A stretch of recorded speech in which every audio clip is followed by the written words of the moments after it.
بسم الله الرحمن الرحيم.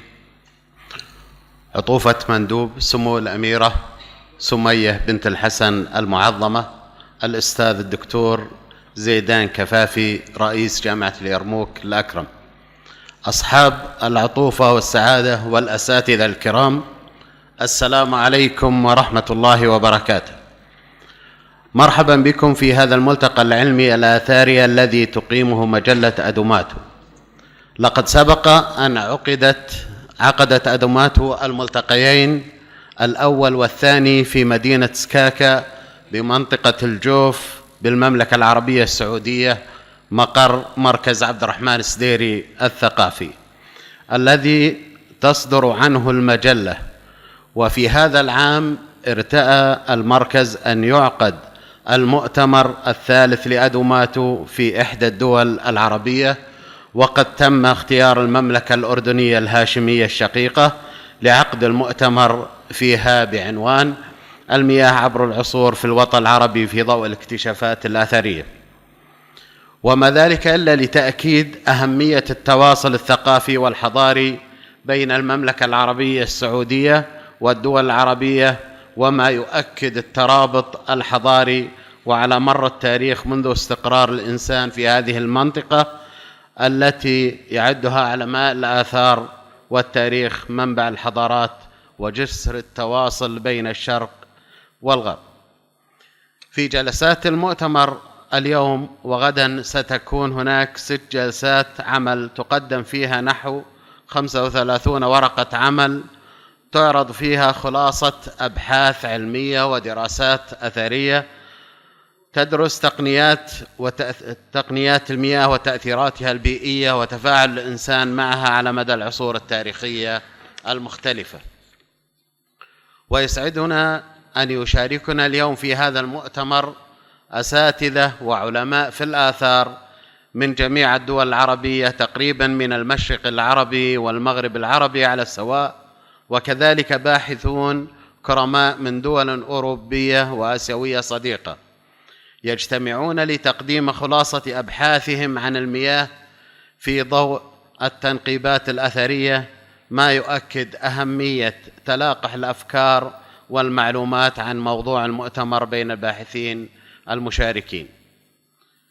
وفي ختام كلمتي أود أن أتقدم بالشكر باسم مركز عبد الرحمن السديري الثقافي إلى صاحبة السمو الملكي الأميرة سمية بنت الحسن المعظمة على تفضلها برعاية المؤتمر، وكذلك لسعادة مدير عام متحف الأردن المهندس إيهاب عمارين على استضافته فعاليات المؤتمر، ولكم جميعا على تفضلكم بالحضور، والشكر للجنة التنظيمية على ترتيباتها وعملها المتواصل من نحو عام كامل.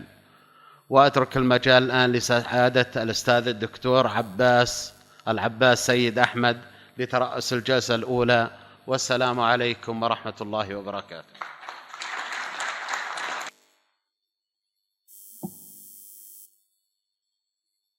نشكر سعادة الأستاذ حسين الخليفة مدير عام مركز عبد الرحمن السديري على كلمته.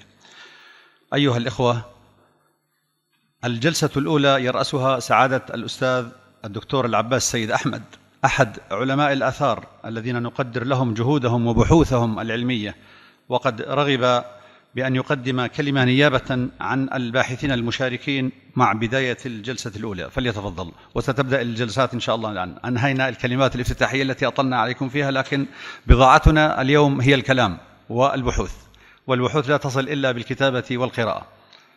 تفضل.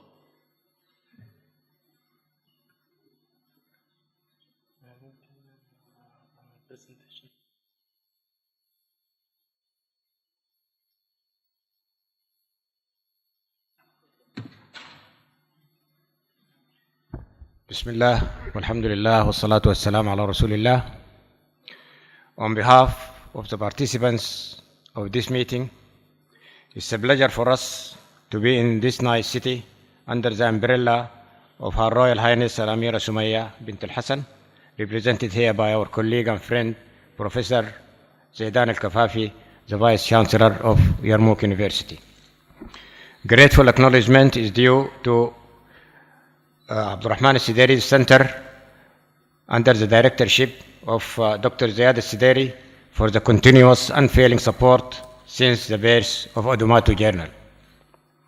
Appreciation is to be extended to معالي الأخ الأستاذ الدكتور خليل بن إبراهيم الإبراهيم, the Vice Chancellor of the University of Hail, and his colleagues Dr. Sharikh and Dr. Muhammad Al-Ataibi, for shouldering the heavy burden after Professor Al-Ansari, for whom we wish quick recovery with great success. And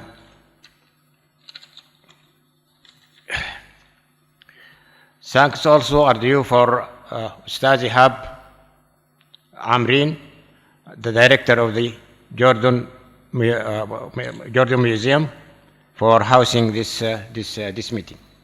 The team of the Markaz al-Sideri Center, represented here by Sultan bin Faisal al-Sideri wa Hussein Khalifa wa Zumala'ihim, we are grateful for the tireless support and efforts also of Al-Ustaz Muhammad Suwana, to whom ادوماتو, to keep ادوماتو in the best light and shape. We are grateful for the welcome, the reception, and the hospitality we are engulfed with since our arrival. Water played and is playing a major role in the process of mankind.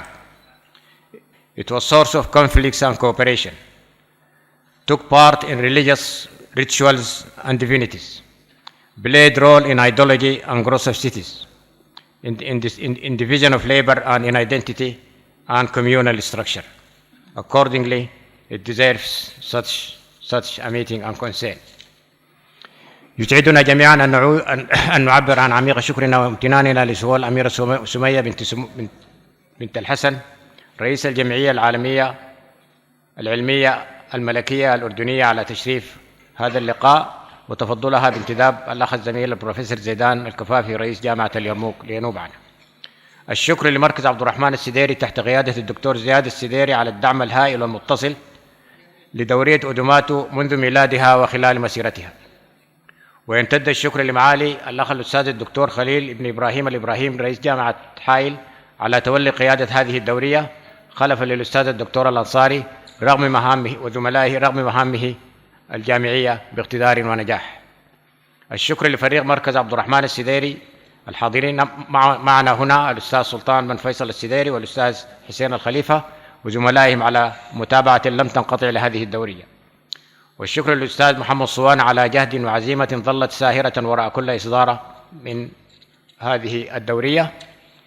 الشكر لسعادة المهندس إيهاب عامرين مدير متحف الأردن على الاستضافة. جميعنا شاكرين لحرارة الاستقبال وحسن الضيافة التي غمرتمونا بها منذ قدومنا.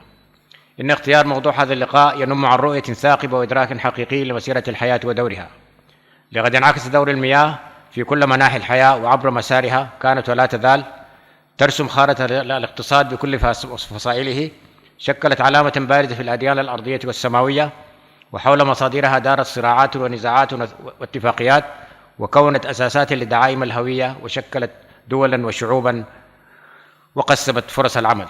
لذا فإننا يجدر بنا أن نقف عندها بل وقفات أمام كل هذا، ولكم جزيل الشكر.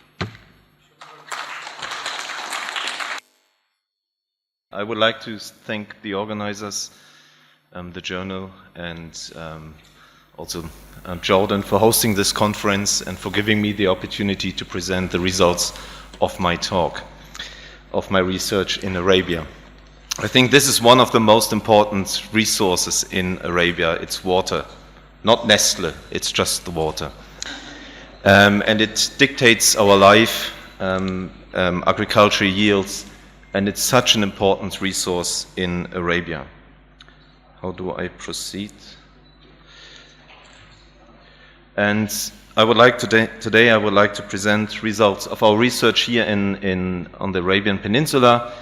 These are all places where we are working using different paleoclimate archives, from coral spiegel seams, sediments, marine sediments, lacustrine sediments. But today I would like to focus, of course, on Arabia and our research there. And one of our main archives and source of information about water are stalagmites. This is a picture of a stalagmite from Iraqi Kurdistan, from Shelly Cave, a person for scale. And these deposits, the speleothems, are formed from water. So we need rainfall to form these large deposits. And how do we reconstruct the paleoclimate, which is so important for cultural activity in Arabia?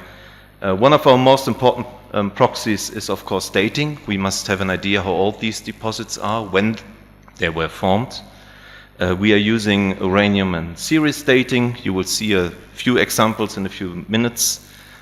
Many of these stalagmites have like tree rings, annual bands. You can see these bands consisting of a black and whitish layer. Their thickness is often related to the amount of precipitation. We can use oxygen and carbon isotopes of the calcite to reconstruct the environmental conditions. And what is also amazing is these stalagmites contain small amounts of water. We can extract the water from these stalagmites and can measure its isotopic composition and many other parameters to reconstruct rainfall 100,000 years ago or 5,000 years ago. And we can use also trace elements to reconstruct and characterize the environment. And we can even use organic matter, material, incorporated in these stalagmites to reconstruct vegetation above the cave, for instance. Today I would like to focus on a sample from a Mukalla cave in Yemen, in Hadramaut. You can see the Indian summer monsoon circulation. You're all familiar with the Indian summer monsoon bringing rainfall to the southernmost part of Arabia. And I think we all agree, and many of you know, that this place is the Arabian Peninsula, really important, the entire Middle East, for the dispersal of modern humans, for instance, and dispersal of hominins over the last 2 million years at least. But we all know that this is a hostile environment with little rainfall, and so a green desert was required to allow humans to disperse across the Arabian Peninsula. And we have a lot of traces here. This is a picture from a site here in northern Arabia, near in the Nafut Desert. And whenever you leave the helicopter, you can find tools indicating that humans were present at certain times or certain periods back in time. But today, we all know too well, it's a very hostile environment, and you need exactly this to live there. So one of our key questions, one of our research projects, is to answer a few fundamental questions. When were these deserts formed? And when were they affected by the Indian summer monsoon rainfall, for instance? When did they turn into a green corridor for hominins and humans to disperse? And we all know that the intertropical convergence zone, this is a circulation in summer, with rainfall here, abundant rainfall in India, northern Africa, southernmost tip of Yemen. And this cave here is very, in a very strategic position to monitor changes in the latitudinal range of the Indian summer monsoon, and when the Indian summer monsoon perhaps and the African monsoon migrated into northern Arabia and brought abundant rainfall to northern Arabia. And to give you a taster, we collected a number of stalagmites also from the Arabian Desert. This is an example from Star Cave in Saudi Arabia. It's one of the oldest stalagmites ever found. This is, for instance, based on uranium-lead dating. This sample here from Star Cave in Saudi Arabia is 4 million years old. 4 million. And we have a couple of them. This is also a project. But I would like to focus on the last 1 million years.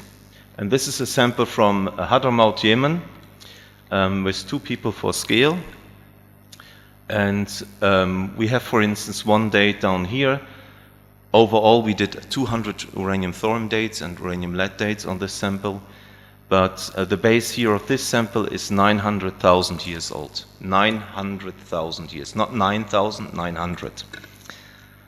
And when we, for instance, just examine the top of the stalagmite, you can see A lot of variations in color in the growth axis, giving us first information that the environment has changed over time. And as I said, stalagmites are a little bit like plants. They need water to grow. Right now, there is not enough rainfall for to allow stalagmites to form. The cave is basically inactive.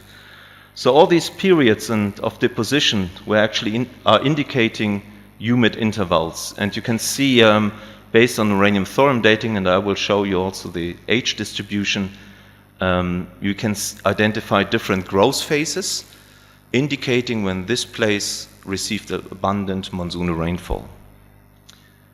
And what I'm showing here is basically the last 1.1 million years. This is in kilo years. 0 is today, and we are going back in time.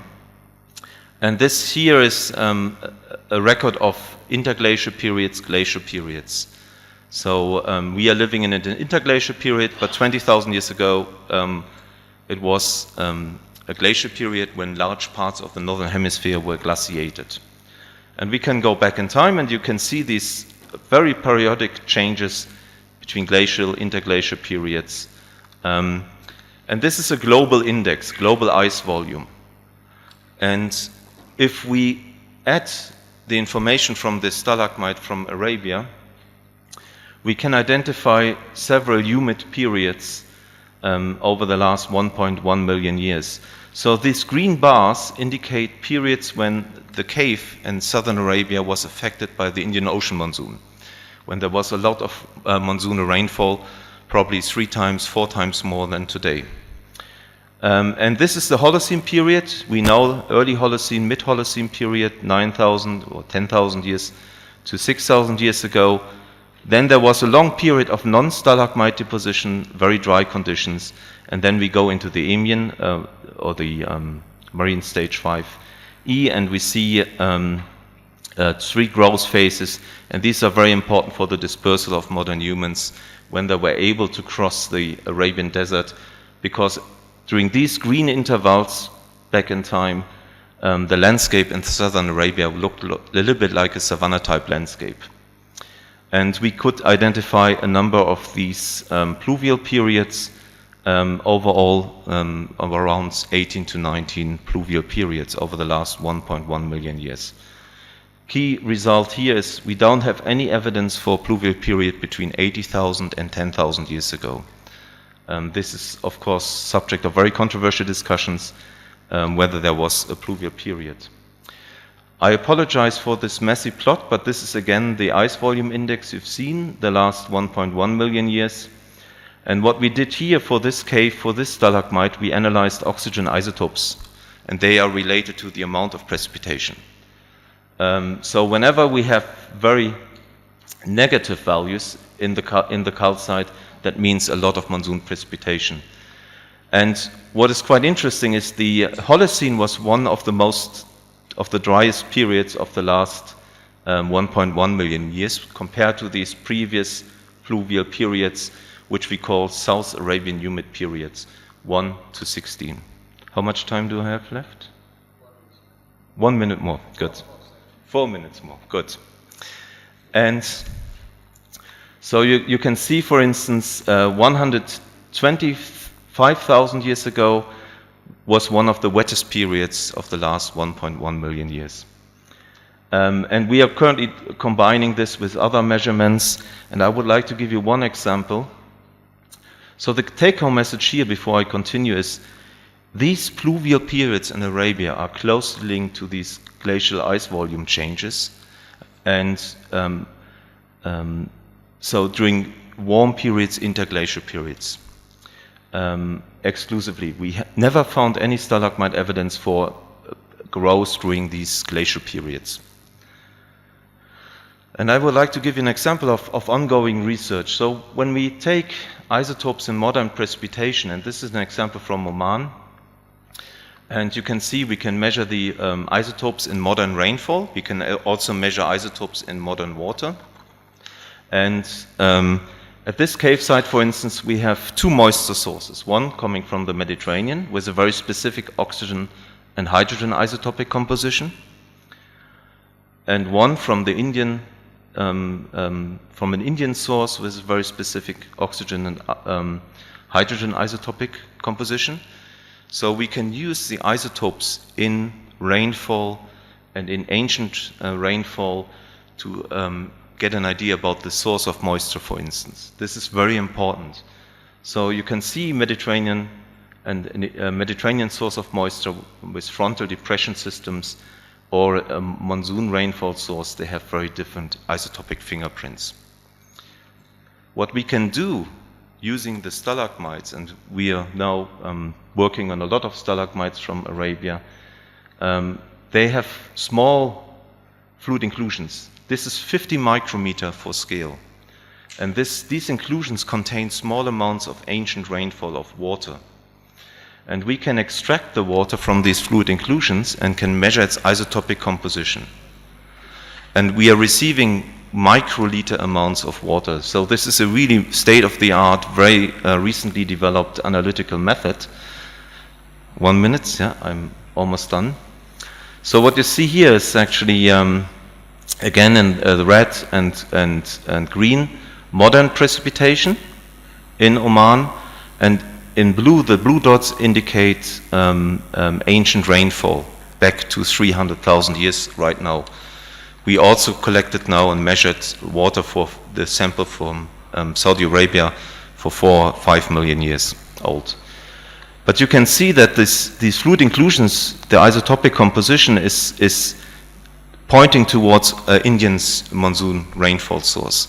So we have direct evidence that it was not the Mediterranean that provided the moisture at this site. It was the Indian and African monsoon that migrated into Arabia. And this is ongoing research, and it's of course very interesting to combine these measurements also with isotope measurements on fossil groundwaters. So I'm ready to take your questions. I know that this is very much geochemical stuff. But I hope that I could show you some, the potential of these stalagmites for paleoclimate reconstruction. We have many more data, and I'm happy to discuss our results with you during the conference. Thank you very much. We will leave the questions to the end of the session. Okay?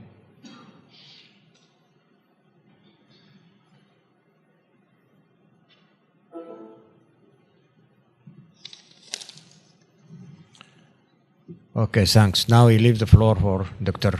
Hans to present his paper.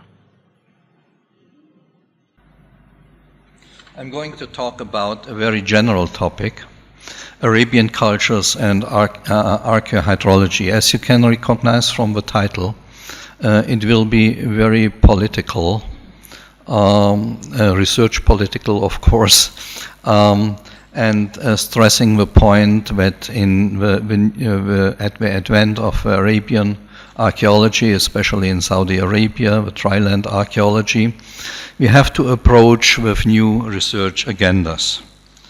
How I proceed with this here?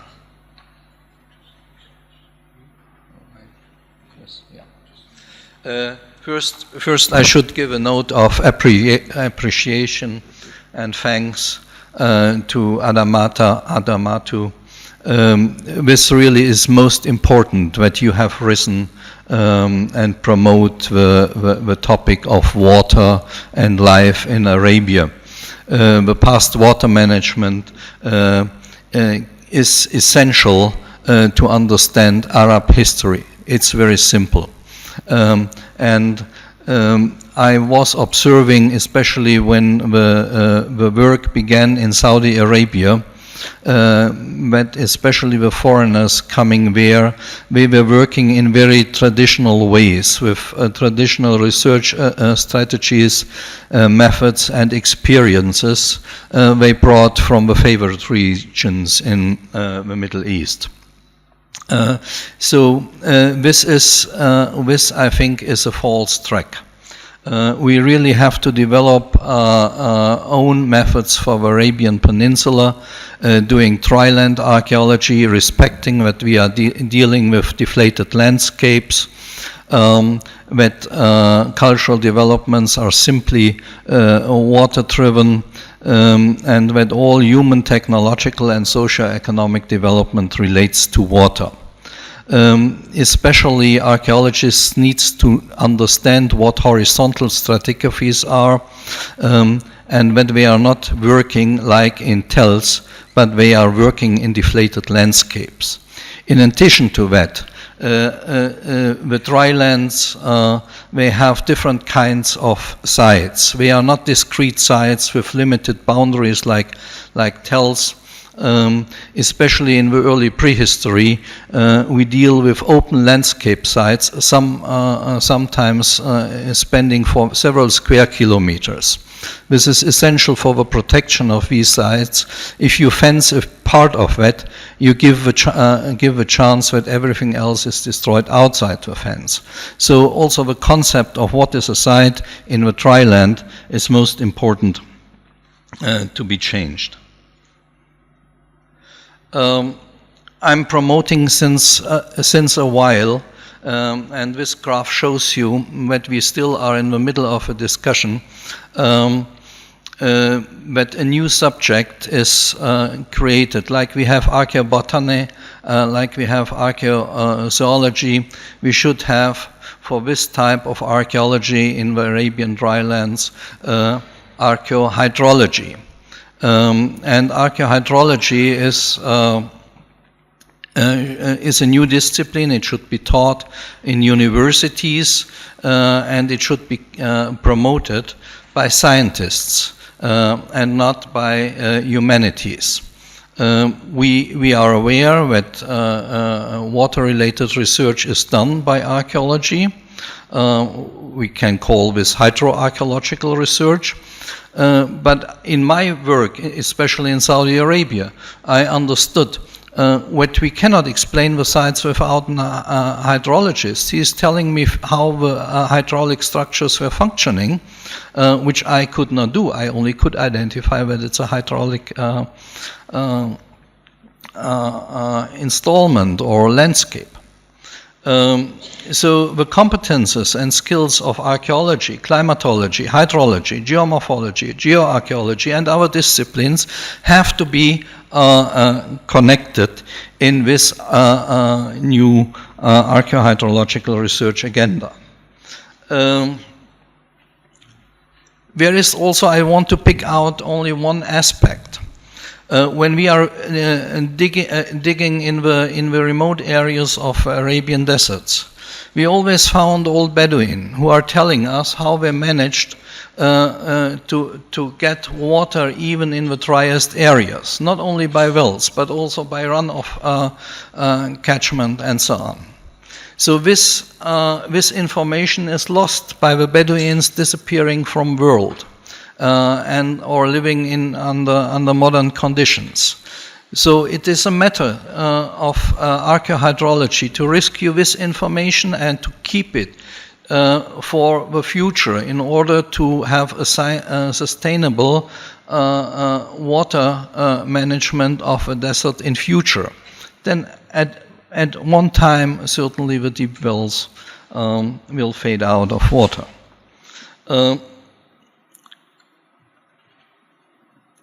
Our results are based on two base studies, the Saudi-German Rajajil Standing Stone project and the Eastern Jaffa project in Jordan.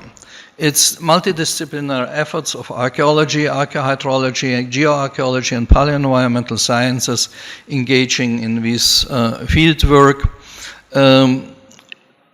As a basic result, I can report that we are concentrating in the 5th and 4th millennium BCE, when we are dealing with well cultures, which developed from hydraulic mobile pastoral steppes. And in the 4th millennium, these societies developed to live in sedentary oases or proto-oases. This happened as a cause of the climatic degradation from 4200 BC onwards. It means that the shepherds lost their grazing grounds, the green desert, by the centuries, and they transformed their hydraulic knowledge in forms of wells, troughs, dam-based hydraulic technologies, and transformed them into well canal-based hydraulic technologies of oases. And all what we have is, especially from the burial customs, they continued to live in the same setting of same social settings, only that they became horticulturalists by that time. I like to call them the Paleo-Bedouins becoming oasis settlers. Of course, the desert was used all the time, so we deal with economic dualism from 4200 onwards. And my most, I'm very fascinated by the phenomenon that this oasisation of Arabian deserts is one of the greatest legacies we have from the Arab world to world history, because from here this type of social economy entered other parts of the world. The Rajajil cultures are a new understanding not only of the site of Rajajil, but also of, I got 3 minutes, so I want to skip that. You can have my PowerPoint. Just only saying that in the second half of the 5th millennium we have the shepherd cultures attested in 5 centers we so far have, and from about 4000 onwards we have the proto-oases coexisting with the shepherd cultures, and from when we have the onset of the oasisation all over the Arabian Peninsula. These pictures you might not have seen, they are new. These are our some of our results from Rajajil. Rajajil is not what is shown only in the symbol of Adamattu, the standing stones. We have solid architecture hidden in a dune, in a huge dune at the south side of the site. Fully preserved architecture with huge ashlars, and what is supporting my theory is later the graves have been transferred into housing areas. So we have the beginning of the oasis also attested in Rajajil. All started from Kulban Beni Mura in southeast Jordan. I came to Rajajil through the mediation of Dr. Seidan and Dr. Ali, who once were deciding that I should come to Rajajil. Here we met the first well cultures of northern Arabia, and it's a huge culture, the Rajajil cultures, deserving a lot of research intention in the years to come. I want to end with general conclusions on research on past water and life in Arabia.